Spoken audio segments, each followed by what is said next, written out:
Morning বন্ধুরা, চলো আজকে আবার একটা নতুন ব্লগ নিয়ে চলে এলাম তোমাদের কাছে। তো আজকে তো বাবানের হ্যাপি বার্থডে, তোমরা সবাই জেনেই গেছো অলরেডি। তো আমরা যাচ্ছি, কোথায় যাবো?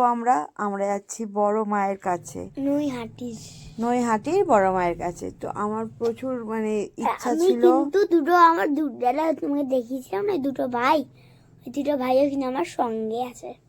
তো আমার তো আগের বারে আমরা দক্ষিণেশ্বর কালীঘাট গেছিলাম পুজো দিতে। এবারে আমার কেন জানি না মন হচ্ছিল বড় মায়ের কাছে একটু পুজো দিয়ে আসবো। কালী পুজোর সময় বড় মায়ের তো ভালো, বড় মায়ের পুজোটা কালী পুজোর সময় দেওয়াটাই ভালো লাগে, কিন্তু আমার কালী পুজোর সময় যাওয়া হয়নি। মনটা খুব টানছিল কালী পুজোর সময় বড় মায়ের কাছে যাব, কিন্তু তখনই বাবানের এক্সাম হচ্ছিলো, তাই জন্য বড় মায়ের কাছে অনেক কষ্ট হলেও মনটাকে শান্ত করে রেখেছিলাম। ভেবেছিলাম যে থাক, এখন যাব না, যখন বাবানের হ্যাপি বার্থডে হবে সেদিনকেই যাব, সকালের বেলা গিয়ে দর্শনও করে আসবো, পুজোও দিয়ে আসবো।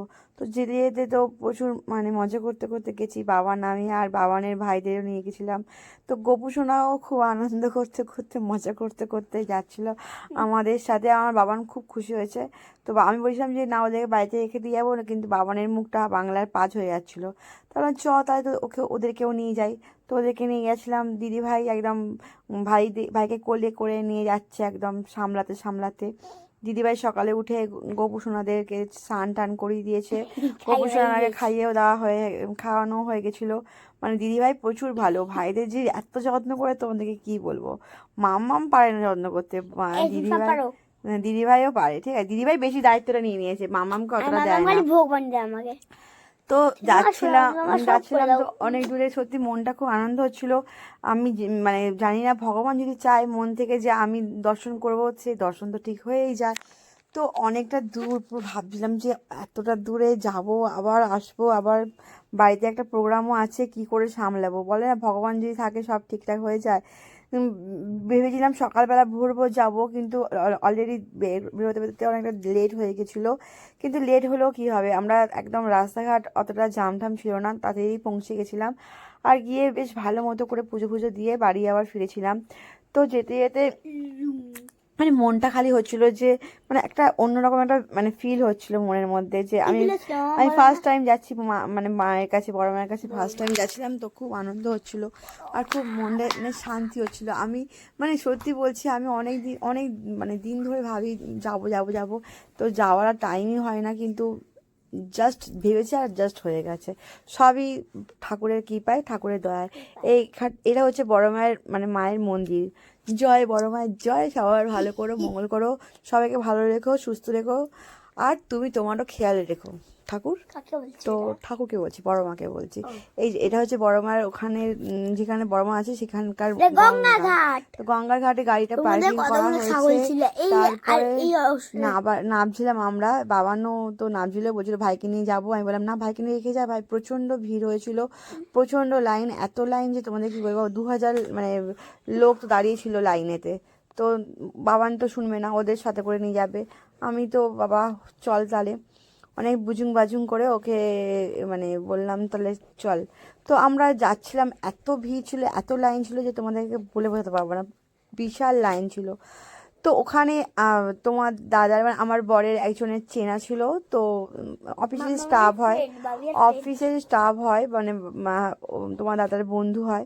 তো ওই বন্ধুর দয়াতে যাই হোক আমাদের বলা ছিল। তো ওরা বলেছিল যে তোমরা এসো, তোমাদের আমি লাইনে হয়তো দাঁড়াতে হবে না, আমরা দর্শন করিয়ে দেবো। এখন ভালো করে এই যে বড় মায়ের মন্দির, তোমরা সবাই দেখে নাও, সবাই তোমরা নমস্কার করে নাও, তোমাদের কিছু মানসিক থাকলে মানসিক করে নাও।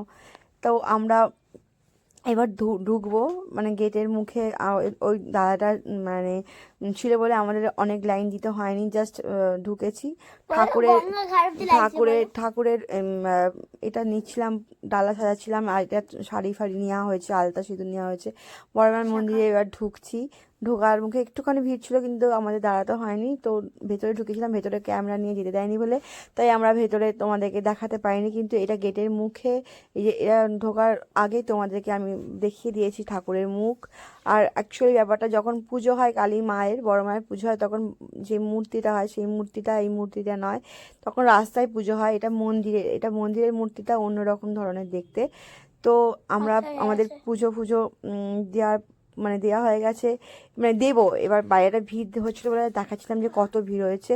তো আমরা ঢুকবো, ঢোকার পথে আমরা এখানটা দাঁড়িয়েছিলাম, দেখি একটু ভিডিও করছিলাম, কারণ বললাম তো ভেতরে ফোন নিয়ে ঢোকার, ভিডিও করার আর পিকচার তোলার কোনো অ্যালাউ নেই, তাই জন্য তোমাদেরকে বাইরে থেকেই দর্শন করাচ্ছিলাম, যে বাবা এটা দর্শন করাচ্ছিলাম যাতে তোমরা দেখে নাও। তো পুজো হয়ে যাওয়ার পর আমরা বেরিয়ে এসেছি। বেরিয়ে আসার পর গোপু সোনার জন্য জল আর চকলেট কিনেছি, কারণ ওর তো খিদে পেয়ে গেছিলো। আমরা সকাল থেকে না খেয়েছিলাম। দেখো কত ভিড়, কত ভিড়, বিশাল ভিড়, মানে এত ভিড় ছিল যে তোমাদেরকে বলে বোঝাতে পারবো না, এত জন, মানে সে গঙ্গার পাড়ে মানে ছাড়িয়ে গেছিলো ভিড়টা। ওখান থেকে সব লাইন দিয়ে মায়ের মন্দির অবধি এত লাইন। তারপরে এত খিদে পেয়েছিলো, সকাল থেকে কিছু না খেয়েছিলাম বলে আখের রস খাচ্ছিলাম। তো আখের রস খেয়ে মানে টেস্টটা মেটাচ্ছিলাম, জল খেয়েও টেস্টটা মেটাচ্ছিল না, খিদেও পাচ্ছিলো, কিন্তু ভাবলাম যে আর ওখানে কি খাবো। তারপরে মেয়েটার জন্মদিন ছিল বলে তাই জন্য আমরা ওখান থেকে বেরিয়ে গেছিলাম। আখের রস ফাঁকের রস খাওয়ার পর একটা ঠাকুরের মূর্তি কিনেছি। মূর্তিটা কেনার পর ওখান থেকে এই মূর্তিটা কিনেছি, তোমরা দেখে নাও। আর এইটা ফল দিয়েছিল একটা বাবানকে, একটা মানে একজন ওখানকার একজন আছে, এই আপেলটা দিয়েছিল ওকে মায়ের ওখান থেকে। তো ওখান থেকে আমরা বেরিয়ে গেছি, বেরিয়ে যাবো একটা মানে হোটেলে বা রেস্টুরেন্টে কোথাও একটা যাবো, যা পাবো সেখানে যেতে হবে, কারণ ওই দিকে তো ওই রাস্তাতে সেরকম খুব ভালো রেস্টুরেন্ট বা খুব ভালো হোটেল তো পাওয়া যাবে না, বেশিরভাগ তো ধাবাই আছে, ধাবা মানে মধ্যেই বেশিরভাগ ধাবাই ছিল। তো যাই হোক, আমরা গোপু সোনা, বাবান, আমি সবাই মিলে খুব মজা করতে যাচ্ছিলাম। আর রাস্তা আস্তে আস্তে একটা ভালো হোটেল দেখতেও পেয়েছিলাম, সেখানে নেমেছিলাম। নেবে ওখানে বাবানের জন্য ভেবেছিলাম যে বাড়িতে ভেবেছিলাম রান্না করবো, মানে রান্না করে যাবো বাড়ির থেকে, কিন্তু তোমাদের দাদা বললো যে অনেক লেট হয়ে যাবে, কারণ আমরা অনেকটা বেলা করে বেরিয়েছিলাম। আর সেরকম বাড়িতে রান্নাবান্না, অন্য বছর আমি বাড়িতে রান্নাবান্না করেই যাই মন্দিরে, কিন্তু এবারে আর রান্নাটা হয়নি। যাই হোক, আমরা ফেরার পথে ভালো একটা হোটেল পেয়ে গেছিলাম, সেই হোটেলেতে আমরা বাবানের জন্য একটা খাওয়ার আইটেম করেছিলাম। তো ওখানে তো বেশি কিছু খুব ভালো করেছে, আই লাভ ইউ। বেশি কিছু হাইবি জাবি মানে হয় পাওয়া যায়নি, কিন্তু যেটুকুনি পেয়েছিলাম সেইটুকুনি এনাফই ছিল, তাই না? তো আমরা আস্তে আস্তে, আমি তো পুরো ক্লান্ত হয়ে গেছি। এইটা হচ্ছে রেস্টুরেন্ট পেয়েছি একটা, এই রেস্টুরেন্টের মধ্যে যেরকমভাবে মানে যতটা পেয়েছি ততটাই করার চেষ্টা করেছি। ছিল ওখানে বাঁধাকপির তরকারি, ডাল, আলু ভাজা, চিকেন ছিল, আর ছিল এটা পার্শে মাছের ঝাল ছিল, এটা কাটাপোনা মাছের ঝাল ছিল, আর একটা চারা মাছের ঝাল ছিল। আর আর অনেকটা বেলা হয়ে গেছিলো, লেবু আর পেঁয়াজ ছিল। আর অনেকটা বেলা হয়ে গেছিলো বলে আর সেরকম কিছু পাওয়া যায়নি। প্রায় 4টে বাজে, 4টের সময় কি আর ভালো মন্দ খাবার পাওয়া যায়? ছিল অনেক কিছু, বললো যে সব শেষের দিকে আছে, কারণ 4টের সময় যে এই কটা খাবার পেয়েছি এটাই অনেক। ভালো রেস্টুরেন্ট ওই দিকটা সেরকম আসার পথে পাইনি, পেলে তো আরও ভালো ভালো খাবার মামামকে দেওয়ার মতো ছিল। মামা মাইন্ড করছিল একলা খাবে, তো আমি চাই না আমার বাবা একলা খাক, বাবা একলা খেলে ভাত খেতে চায় না।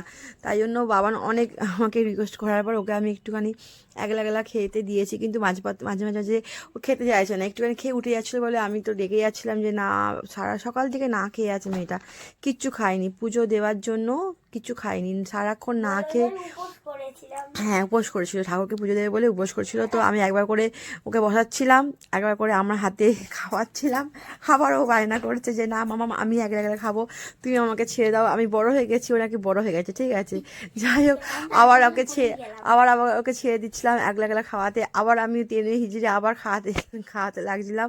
আরে মারা এরকমই হয়, আমি আমার মেয়েকে আমার হাতে না খাওয়ালে আমার মন শান্তি হয় না, বিশ্বাস করো।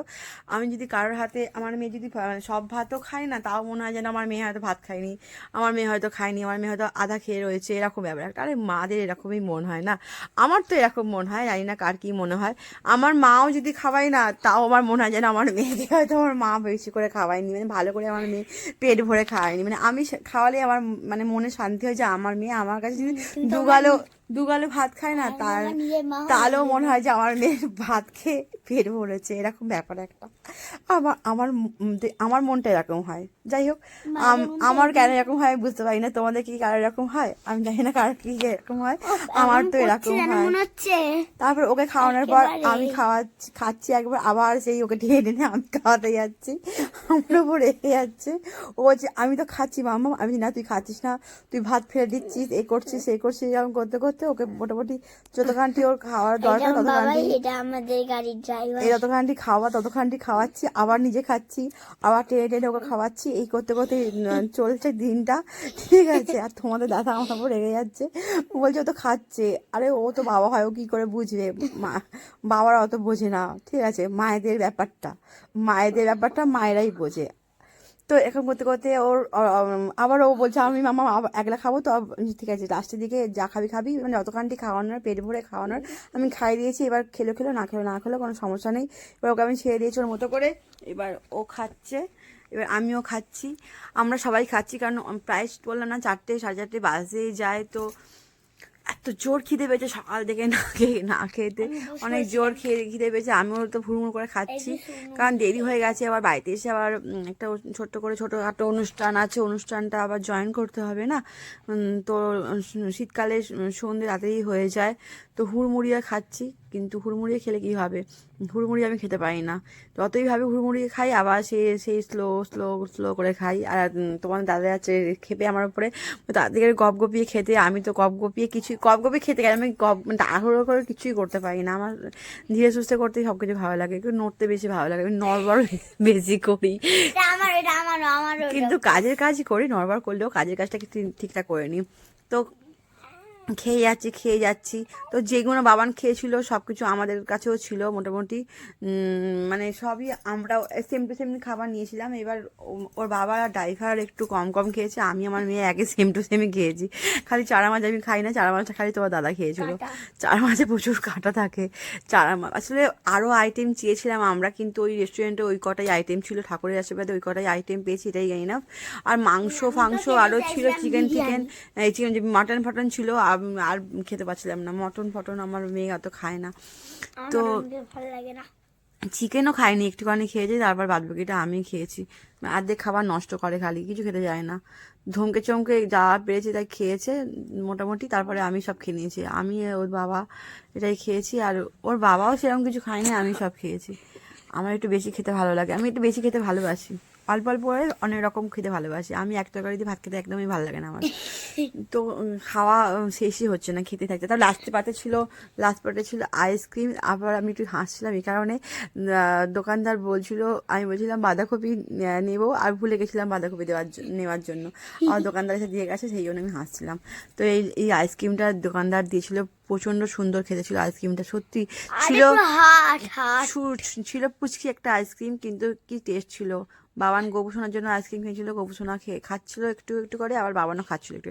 দু ভাইয়ে বোনে তো এই করছে, একটু ওকে খাওয়াচ্ছে একটু ও খাচ্ছে, এইসব করছে পাগলাপন। আমি আর পারি না এই সব কটাকে নিয়ে।